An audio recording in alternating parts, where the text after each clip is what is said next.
Baik, bismillahirrahmanirrahim. Assalamualaikum warahmatullahi wabarakatuh. Bismillah, alhamdulillah, wassalatu wassalamu ala rasulillah, amma ba'du.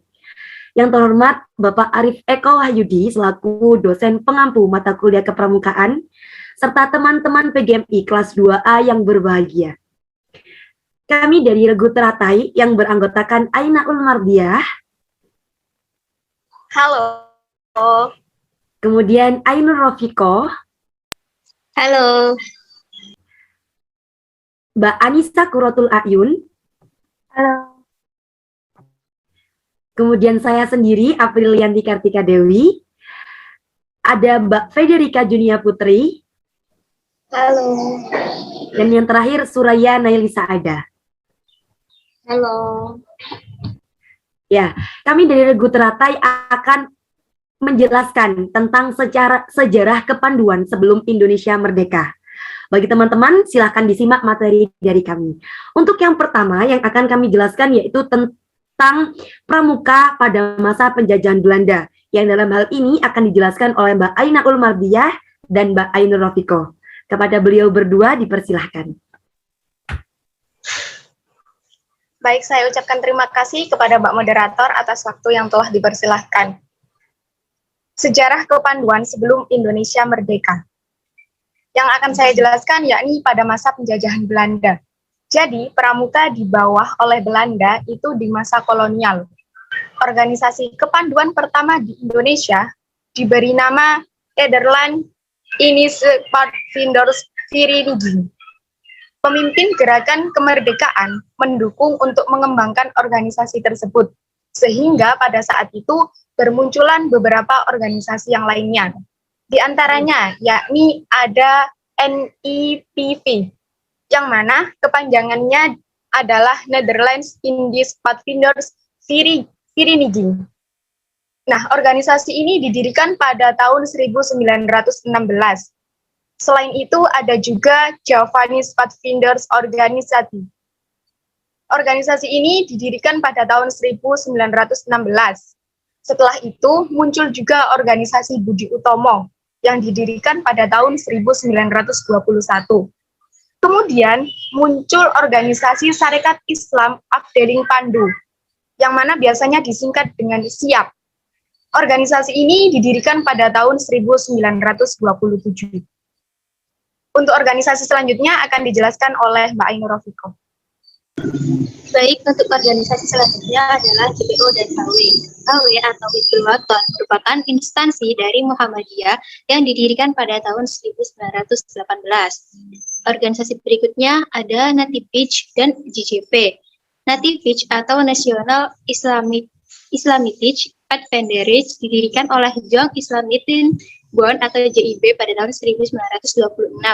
Sedangkan organisasi yang terakhir yaitu JJP atau Jogja Pathfinderi yang merupakan instansi dari Jogja pada tahun 1921, yang kemudian organisasi ini terpecah menjadi pandu kebangsaan. Untuk materi selanjutnya saya serahkan kepada moderator kembali. Baik, terima kasih. Untuk materi selanjutnya yakni tentang Pathfinderi yang pada masa penjajahan Belanda dilarang adanya Pathfinderi ini. Untuk lebih jelasnya akan dijelaskan oleh Mbak Anissa Kuratul Ayun. Kepadanya disilahkan. Terima kasih Mbak Moderator. Pathfinderi dilarang. Istilah Pathfinderi merupakan organisasi kepanduan yang dibentuk oleh Belanda. Namun, nyatanya penggunaan istilah Pathfinderi yang digunakan dalam kelompok-kelompok yang telah disebutkan sebelumnya mendapat larangan dari Belanda. Akan tetapi, para tokoh nasional Indonesia tidak kehabisan akal. Oleh Kiai Haji Agus Salim, istilah Pathfinderi diganti dengan pandu atau kepanduan. Selanjutnya, saya kembalikan kepada Mbak Moderator. Baik, untuk materi selanjutnya, yakni tentang kepramukaan setelah adanya Sumpah Pemuda.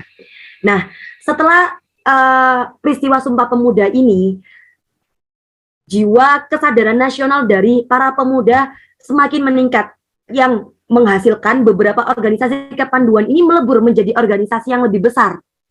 Nah, contohnya pada tahun 1930 adanya organisasi Pandu Pemuda Sumatera yang biasa disingkat dengan PPS. Kemudian ada Pandu Kesultanan yang biasa disingkat PK, dan Islamitis Pathfinders Organisasi yang biasa disingkat dengan IPO. Nah, 3 organisasi ini bergabung menjadi satu, membentuk satu organisasi besar, yakni Kepanduan Bangsa Indonesia yang biasa disebut dengan KBI. Kemudian pada tahun 1931 dibentuklah wadah baru dari kepanduan ini yang biasa disebut dengan PAPI atau Persatuan Antar Pandu Indonesia. Setelah itu beberapa tahun kemudian, yakni pada tahun 1938, PAPI tersebut berubah nama menjadi BPPKI, yakni Badan Pusat Persaudaraan Kepanduan Indonesia. Nah, BPPKI ini yang menjadi awal tombak Indonesia menyelenggarakan Jambore yang ada di Indonesia. Nah, untuk materi tentang Jambore akan dilanjutkan oleh Mbak Federica Junia Putri. Slide-nya silakan. Next.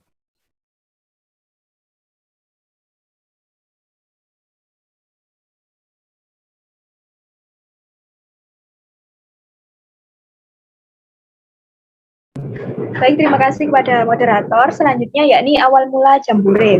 Sebagai upaya menggalang rasa persatuan dan kesatuan bangsa, Badan Pusat Persaudaraan Kepanduan Indonesia atau BPPKI berencana untuk melakukan kegiatan Semua Indonesia Jambore. Namun, sepertinya rencana ini tidak berjalan mulus. Beberapa perubahan harus dilakukan dengan baik di dalam hal waktu yang dilakukan dengan baik nama kegiatan. Setelah melewati beberapa pertimbangan, kegiatan ini akhirnya dapat terlaksana juga. Setujui nama kegiatan diganti dengan Perkino Perkemahan Kepanduan Indonesia Umum dan diselenggarakan mulai tanggal 29 sampai dengan 23 Juli 1941 di Yogyakarta. Perkemahan inilah yang menjadi cikal bakal pelaksanaan kegiatan Jambore seperti yang sering kita lihat sekarang ini.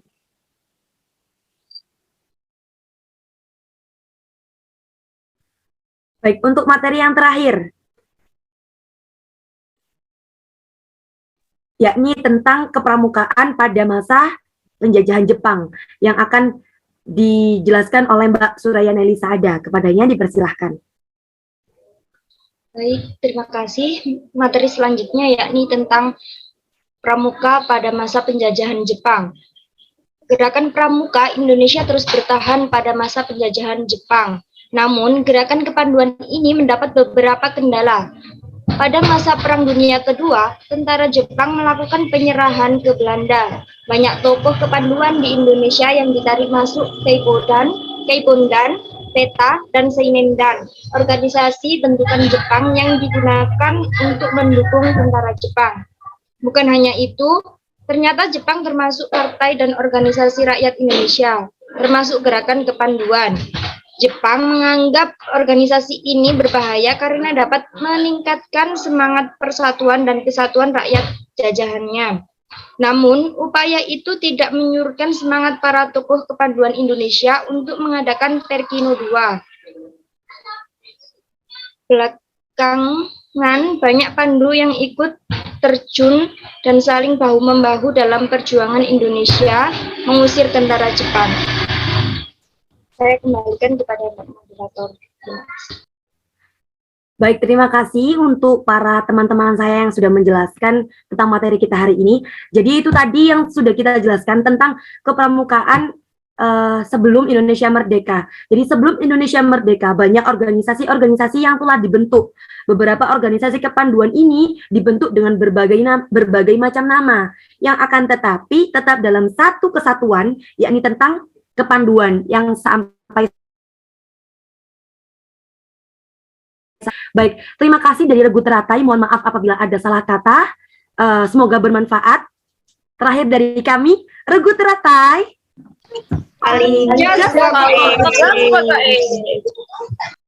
Baik, terima kasih. Kami pamit undur diri. Wassalamualaikum warahmatullahi wabarakatuh.